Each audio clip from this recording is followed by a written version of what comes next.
അച്ഛൻ അന്നൊരു ദിവസമാണ് ഈ AC കമ്പാർട്ട്മെന്റില് സെക്കൻഡ് ക്ലാസ് AC-ല് തുടങ്ങിയ സമയം ഞാൻ കയറി ഇരിക്കുമ്പോഴത്തേക്കും രാജു ചേട്ടൻ പെട്ടെന്ന് വണ്ടി വിടുന്നതിന് മുമ്പ് ഇങ്ങനെ അനങ്ങി തുടങ്ങുമ്പോ ഓടി വന്ന് പെട്ടിയൊക്കെ ആരും എടുത്ത് പുറത്തുനിന്ന് ഇട്ടു. അപ്പൊ ഞാൻ നിക്കുക, നിങ്ങളെന്തിനാ നിക്കുന്നേ, ഇരിക്കേ എന്നൊക്കെ പറഞ്ഞിട്ട് എന്നിട്ട് ഈ വെപ്രാളം, അവന്മാര് പൊതിയും വാങ്ങിച്ചു തന്നില്ല, എന്താ പ്രശ്നം എന്താന്ന്, അല്ല എനിക്ക് വയർ കാളുന്നു എനിക്ക്.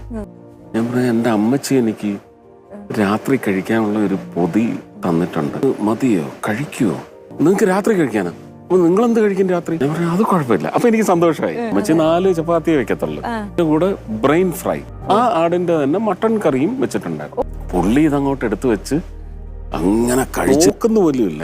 ഞാനിങ്ങനെ നിന്നിങ്ങനെ നോക്കുക. 3-മത്തത് എടുത്തു, 4-മത്തത് എടുത്ത് കഴിച്ചു. പിന്നെ ഞാനങ്ങ് ഇരുന്നു അവിടെ. ഓ അസലായിട്ട് കേട്ടോ. അമ്മയുടെ അടുത്ത് പ്രത്യേകം പറയണേ,